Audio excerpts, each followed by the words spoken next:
কিন্তু এলাকা থেকে যদি আপনি রাহাজারি, সুদখোর, ঘুষখোর, টেন্ডারবাজি, রাষ্ট্রের মাল সম্পদ যারা চুরি করে বন্ধ করতে চান, খোদার কসম করে বলি আল্লাহর কোরআনকে পার্লামেন্টে নিয়ে সবকিছু বন্ধ হয়ে যাবে। ঠিক কিনা বল?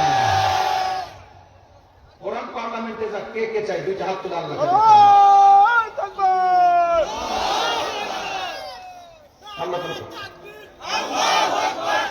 আল্লাহ তাআলা কবুল করুন, আমিন। আরো জোরে বলেন, দুনিয়ার কোন মানুষ কি বলতে পারে কিয়ামত কবে হবে? আরো জোরে বলেন, কিয়ামত কবে হবে জানেন কে? আল্লাহ। আমাদের সমাজের কিছু মানুষ আছে যারা পুনরুত্থানকে বিশ্বাস করে না, level playing field in the day of judgment কে বিশ্বাস করে না, কিয়ামতকে বিশ্বাস করে না, এবং কিয়ামত নিয়ে হাসি ঠাট্টা করে। এরকম মানুষ আছে না নাই? আরো জোরে বলেন, আছে। আপনাদের এলাকায় কম, শহর অঞ্চলে গিয়ে দেখেন বহু নাস্তিক এরকম আছে যারা কিয়ামতকে বিশ্বাস করে না, পুনরুত্থানকেও বিশ্বাস করে না। এরকম বহু মানুষ আছে। নবীর জমানায় নবীকে প্রশ্ন করা হতো, ইয়া রাসূলুল্লাহ আপনি বলেন কিয়ামত কবে হবে? নবী তখন বলেছেন কিয়ামত কবে হবে এটা একমাত্র আল্লাহ জানে, কিন্তু কিয়ামত হওয়ার আগে সমাজের মধ্যে 15টি খারাপ অভ্যাস বেড়ে যাবে। সবাই বলেন তো কি কয়টা? আলোচনা বলেন। এখন কোরআন হাদিসের পক্ষে কথা বলতে গিয়ে যদি আপনার এলাকার 70 বাজার হয়, তা আমার দেখার কি কোনো বিষয় আছে নাকি? কোরআন হাদিসের কথা বলতে গিয়ে যদি এলাকার ঘুষখোরের উপর পড়ে যায়, দেখার কোনো টাইম নাই। কোরআন হাদিসের কথা বলতে গিয়ে যদি যারা রাষ্ট্রের টাকা চুরি করে এদের উপর পড়ে যায়, দেখার টাইম নাই। কোরআন হাদিসের কথা বললে যদি আমার বাপের বিরুদ্ধে যায়, কোরআন হাদিস বলতেই থাকবো। ঠিক কিনা বলেন? কোরআন হাদিসের বাহিরে কোনো কথা আমরা অ্যাকসেপ্ট করব না ইনশাআল্লাহ। রাসূল সাল্লাল্লাহু আলাইহি ওয়াসাল্লামকে প্রশ্ন করা হয়েছিল কিয়ামত কবে হবে? সবাই বলেন তো দেখি কিয়ামত কি 2026 সালে হবে? জানেন কে? আর জোরে আল্লাহ রাব্বুল আলামিন কোরআন নাযিল করার মাধ্যমে দুনিয়ার মানুষদেরকে জানালেন, এই কোরআন নাযিল করার মাধ্যমে আল্লাহ সমস্ত কিছুর সমাধান দিয়েছেন। রাষ্ট্র কেমন ভাবে চলবেন আল্লাহ কোরআনের মধ্যে বর্ণনা করেছেন, সমাজ ব্যবস্থা কেমন ভাবে আপনি চলবেন আল্লাহ কোরআনে বর্ণনা করেছেন। আপনি আপনার ওয়াইফকে কেমন ভাবে চালাবেন আল্লাহ তাআলা কোরআনের মধ্যে সুন্দর করে বর্ণনা করেছেন। দুনিয়া কেমন ভাবে কিয়ামত হবে আল্লাহ কোরআনের মধ্যে বর্ণনা করেছেন। বিশ্ব নবী সাল্লাল্লাহু আলাইহি ওয়াসাল্লামের কাছে মানুষরা হাজির হয়ে যায়। আমার নবীকে প্রশ্ন করত, ইয়া রাসূলুল্লাহ কিয়ামত কবে হবে আপনি আমাদেরকে জানায়া দেন। আল্লাহর নবী বললেন কিয়ামত কবে হবে একমাত্র আল্লাহ জানে, কিন্তু কিয়ামত হওয়ার আগে সমাজের মধ্যে রাষ্ট্রের বিচার ব্যবস্থা চেঞ্জ হয়ে যাবে, উল্টা পাল্টা হয়ে যাবে। কিয়ামত হওয়ার আগে সমাজের মানুষগুলি উল্টা পাল্টা চলাফেরা করবে, 15টি খারাপ অভ্যাস বেড়ে যাবে। বিশ্ব নবী সাল্লাল্লাহু আলাইহি ওয়াসাল্লাম বললেন, ইযা ফাআলাত উম্মতি 15 খাসলাতান হাল্লা বিহাল বালা। উম্মতের মধ্যে যখন 15টি গুনাহ বেড়ে যাবে, ফালইয়ারতাকিবুহু ইনদা যালিকা লিআন আমারা। আল্লাহ তাআলা সমাজের মধ্যে অগ্নিবায়ু চালু করবেন। আপনি বলবেন হুজুর আমাদের সমাজে তো কখনো আল্লাহ তাআলা অগ্নিবায়ু চালু করেন নাই। গত বছরের হিস্ট্রি তাকায় দেখেন, আমেরিকার বিখ্যাত স্টেট লস অ্যাঞ্জেলসকে আল্লাহ আগুনে জ্বালাইছেন। সবাই একটু আমার সাথে বলেন তো দেখি, যে আমেরিকা আল্লাহ তাআলা আগুনে জ্বালাইতে পারে, বাংলাদেশ জ্বালাইতে পারে কি পারে না? বিশ্বনবী বললেন, ইযা ফাআলাত উম্মতি 15 খাসলাতান হাল্লা বিহাল বালা। 15টি খারাপ অভ্যাস যখন উম্মতের মধ্যে ঢুকে যাবে, মানুষরা তখন ধ্বংসের দ্বার প্রান্তে চলে যাবে। এক সাহাবী আমার নবীকে বলল, ওয়া হুম্মা ইয়া রাসূলুল্লাহ, সেই 15টি খারাপ অভ্যাস আপনি আমাদেরকে জানায়া দেন। আল্লাহর নবী বললেন, এক নাম্বার হলো ইযা কানাল মাগনামু দুওয়ালা। এমন একটা জমানায় মানুষ উপনীত হবে যেই জমানার রাষ্ট্রের নেতাগুলি রাষ্ট্রের ধন সম্পদকে বাপ দাদার ধন সম্পদ মনে করে লুট করা শুরু করবে, পাচার করবে। তাকায় দেখেন বাংলাদেশেও এইরকম স্বৈরাচার সরকার ছিল, রাষ্ট্রের ধন সম্পদকে বাপ দাদার সম্পদ মনে করে বাহিরের দেশে পাচার করছে, এমন আছে না নাই? তাহলে বোঝা গেল রাষ্ট্রের শাসকের কারণে সমাজের মধ্যে ভূমিকম্প আসে, রাষ্ট্রের শাসকের কারণে সমাজের মানুষদের উপর গজব নাযিল হয়। আল্লাহর নবী বললেন, ইযা কানাল মুদওয়ালা, এমন একটা জামানার মধ্যে মানুষগুলি পড়ে যাবে, শুনে নাও, যেই জামানার নেতাগুলি হবে এলাকার চোর বাটপার সুদখোর ঘুষখোর।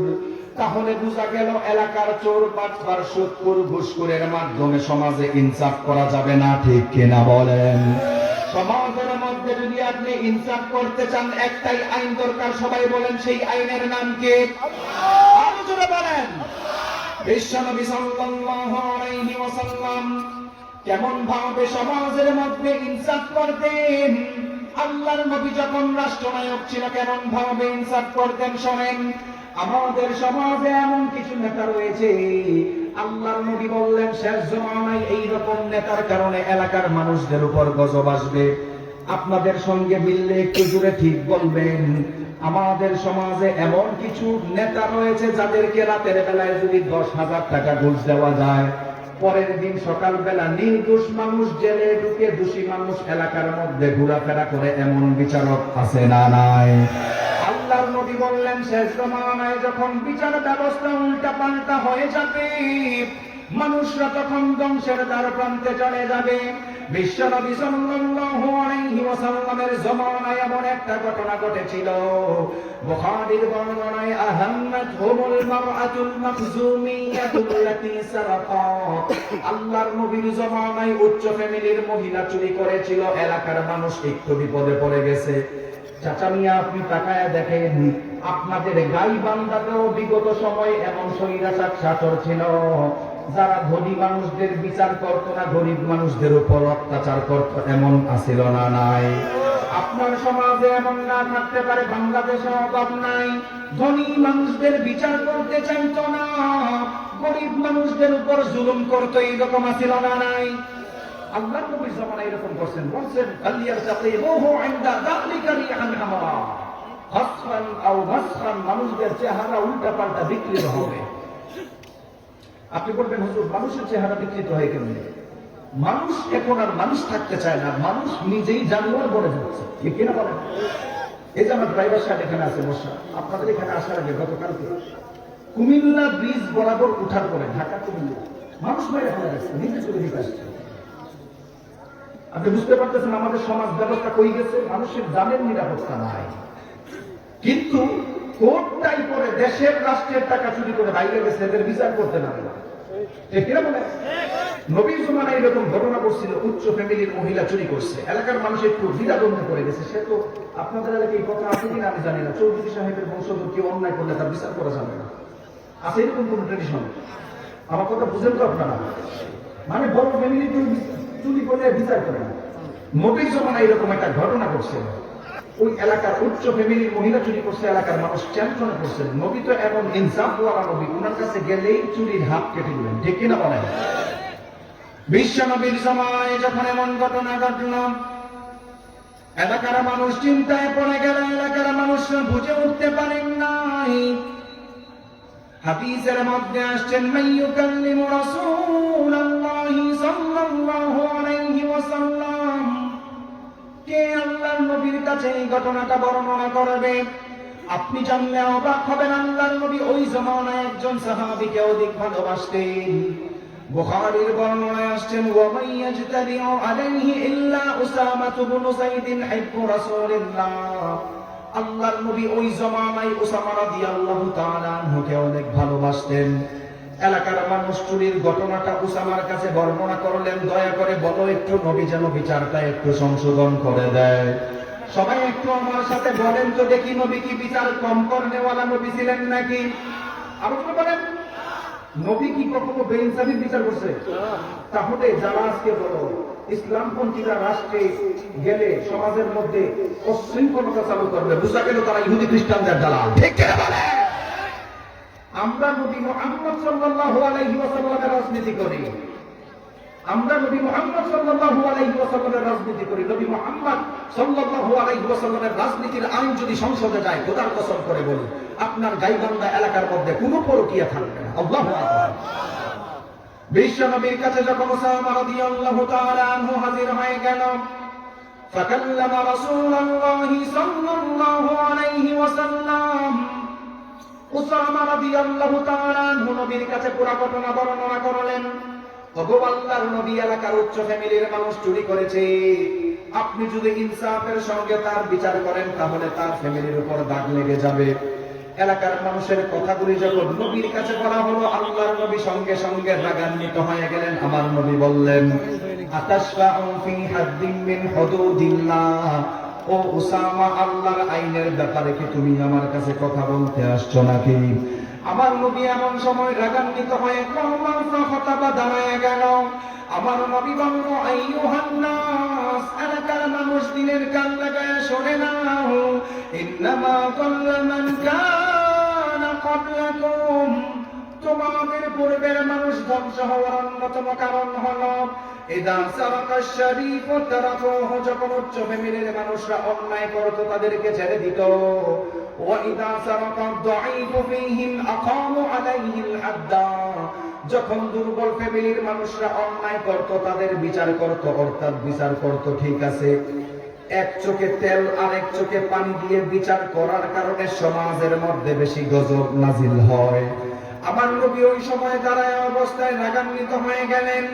আমার নবী বললেন, ওয়াইলুল্লাহ, আল্লাহর কসম, এলাকার মানুষ শুনে নাও, লাউ আন্না ফাতিমাতা বিনত মুহাম্মাদিন সাল্লাল্লাহু আলাইহি ওয়াসাল্লাম, আমি নবীর মেয়ে ফাতেমাও যদি চুরি করত, সারাকাত লাকাতা মুহাম্মাদুন ইয়াদাহা, আল্লাহর নবী ঘোষণা করেছেন আমি নবীর মেয়ে ফাতেমাও যদি চুরি করত, দ্বিধাদ্বন্দ্ব করতাম না, সঙ্গে সঙ্গে হাত কেটে দিতাম। সুবহানাল্লাহ।